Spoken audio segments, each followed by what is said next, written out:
Welcome to part two on a topic that I believe is sorely needed. So many people are confused on this topic.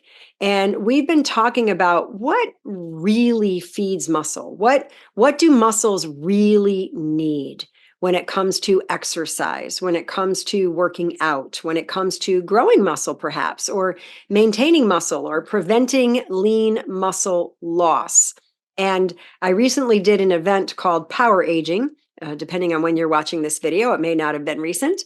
However, there are so many misunderstandings and basically inaccurate facts that are prevalent in mainstream knowledge that people think, because they're older, they can't grow muscle, they have to consume more protein. And of course, they're always meaning animal protein whenever anybody says the word protein. They just don't use that invisible word in front of it, which is animal. There's protein in everything we eat, including fruits and vegetables.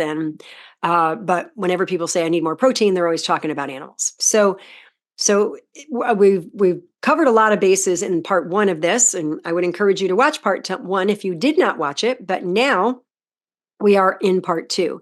And we're going to talk about protein basics here. We've covered the macronutrients per se and talked a lot about why carbs are important. Now we're going to talk about the basics of protein. Now there's something called anabolism or anabolism, and that's when the body builds new tissue. So that's a building state. And then there's catabolism or catabolism, depending on how you want to pronounce the word. And that's when the body breaks down tissues and amino acids for fuel. So one breaks things down, the other builds things up. Proteins, when you consume them, are broken down into amino acids, which contribute to the amino acid pool. So no matter what you eat, if it contains protein, which most things do, except for maybe if you ate a spoonful of sugar, but if you are consuming foods, there's more than likely going to be protein in it. It's going to be broken down into amino acids when you digest it. And those amino acids are going to go into an amino acid pool. Now, amino acids are then drawn from the pool to synthesize or create proteins, new protein, to build proteins, to build muscle, or to be used as energy if carbohydrate intake or fats cannot meet energy needs. And so if you're one of those people who's really not consuming carbs because you've been taught that they're evil and you're living on proteins and fats, well, the fats might not even meet the energy needs. And so your body may be using the proteins. So there's that. If you're not consuming enough carbs, you may end up not building muscle because the protein is going to be used for energy instead of building muscle. One of the pluses for consuming enough carbs if your goal is to build muscle. It's really about the carbs. Now, here, most athletes consume more protein than they need. Many do so at the expense of taking in enough, or I should say, not taking in enough carbohydrate. Now, power athletes tend to consume more dietary protein than they need. It's very common because that has been perpetuated throughout time, that more protein is needed. And they also take a lot of supplements to increase protein intake even more. It's pretty common.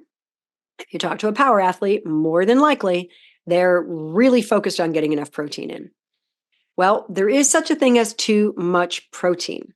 And I made a statement in part one where it could be considered dangerous. Now, protein is important. As I said, everyone needs protein. We said that in part one. Yes, we do need it.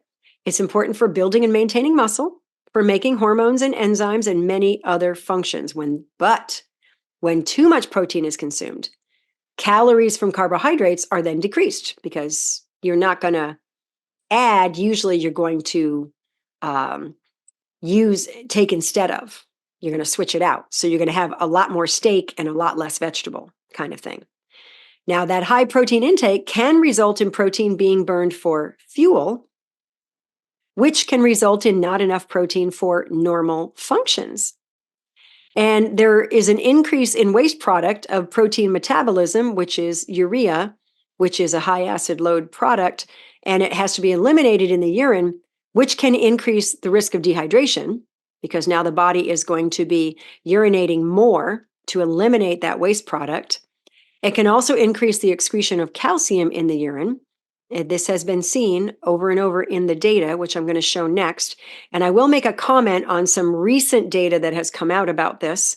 So if you're someone who has seen something different recently, based on some very high profile data reporting people in mainstream media, I'm going to comment on that. But protein is almost always accompanied by high fat intake, because most of your animal foods are high in fat as well, which can increase the risk for coronary artery disease and other diseases. And this is well documented in the data. So this is a little aside here. A high consumption of animal protein can lead to what's considered excess nitrogen, because proteins are carbon, hydrogen, oxygen, and nitrogen. Carbohydrates are just carbon, hydrogen, oxygen. There's no nitrogen. So we've got all this nitrogen that the body has to deal with, which leads to this uric acid and sulfuric acid during the digestive process, during the metabolism, which can end up in the bloodstream, and your pH of your blood is required to be between 7.35 and 7.45 for life, which is just slightly basic, because 7 is neutral, below 7 is acid, above 7 is base.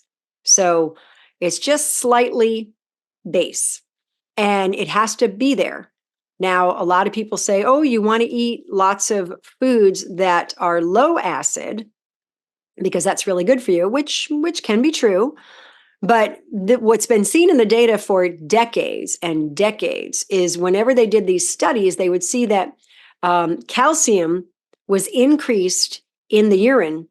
And it was pretty much kind of a wash, a certain amount of protein ingested and a certain amount of calcium released in the urine.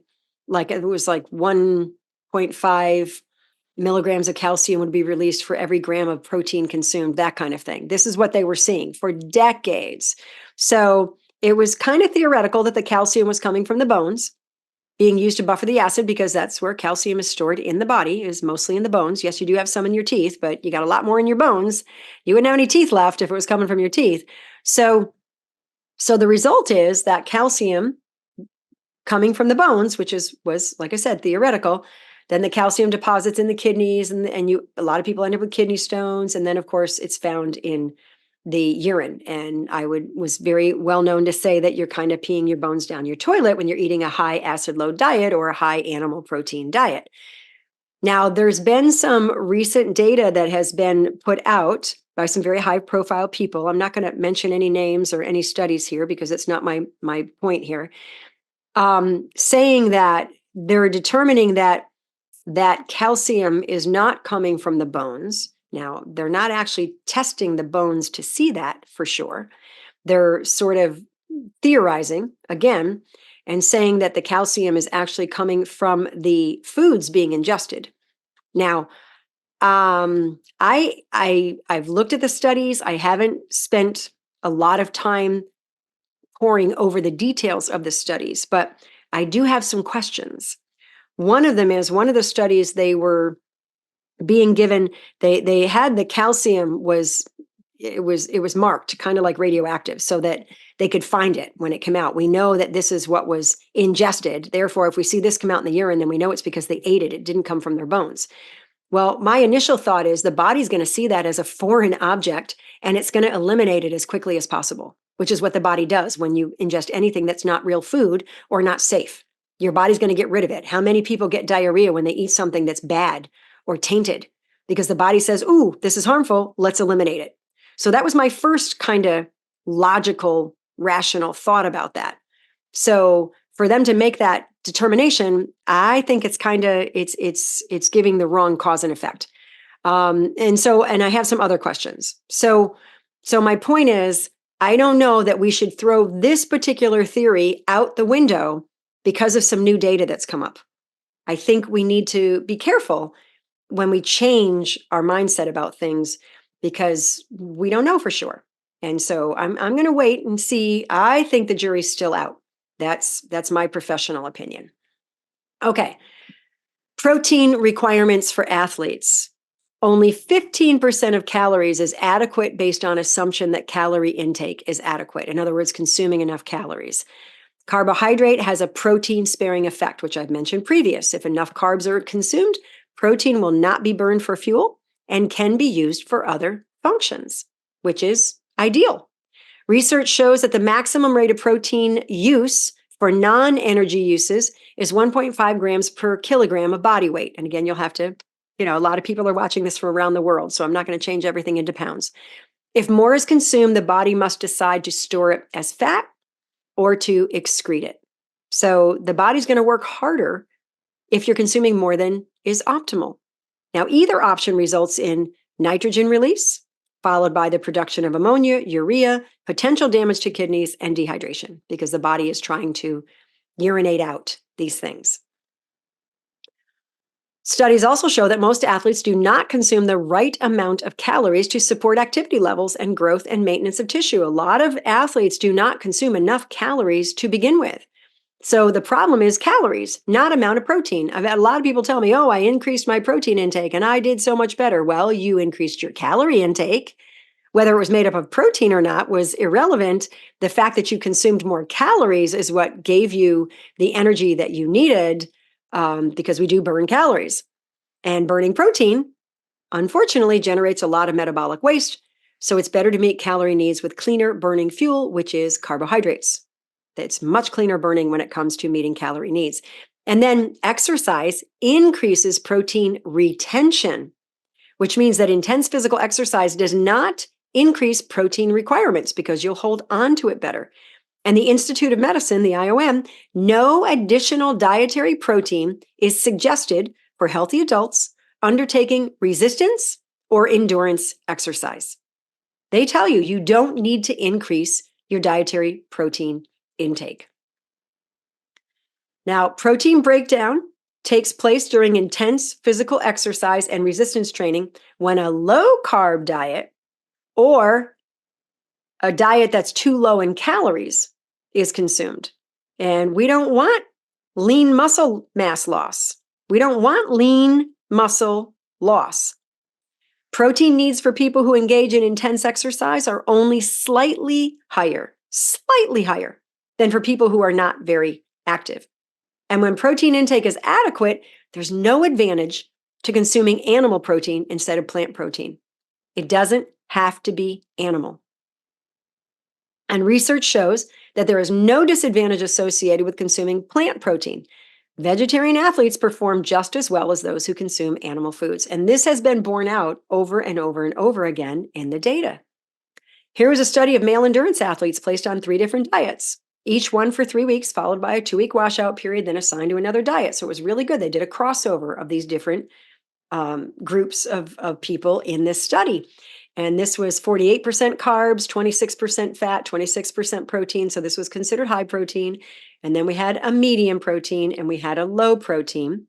The high protein diet resulted in increased nitrogen balance, but did not result in increase in whole body protein synthesis. Highest protein intake resulted in highest rate of whole body protein breakdown, which is not what people are looking for. So the researchers stated that at lower protein intake, there's greater efficiency in using the protein.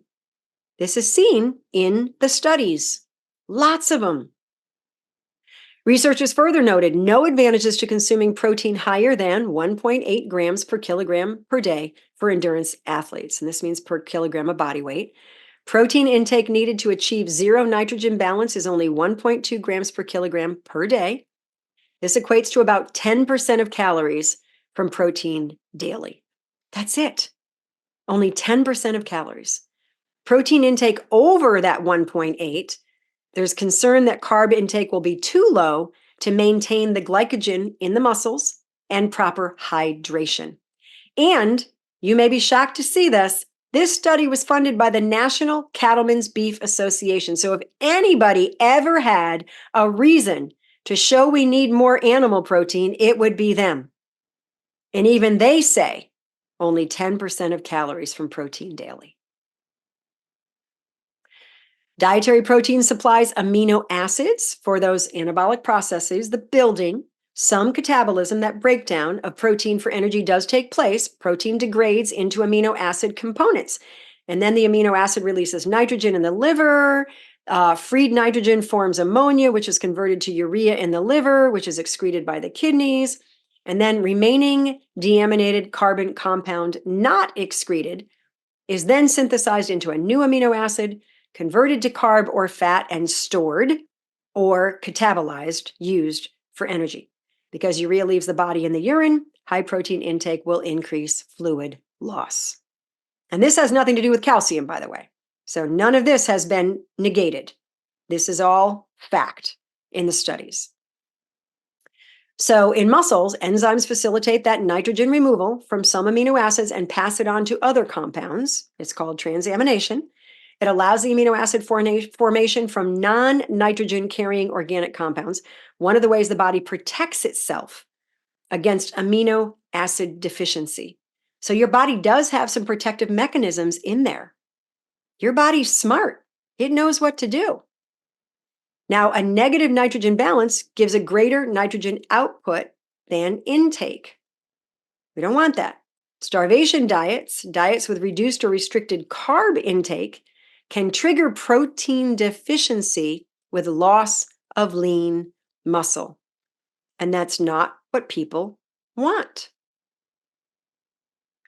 So, as far as protein and muscle development goes, athletes and coaches commonly believe the key to building muscle is protein intake.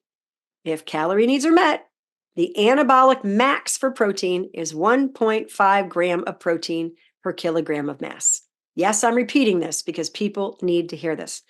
Now, timing of protein intake is important.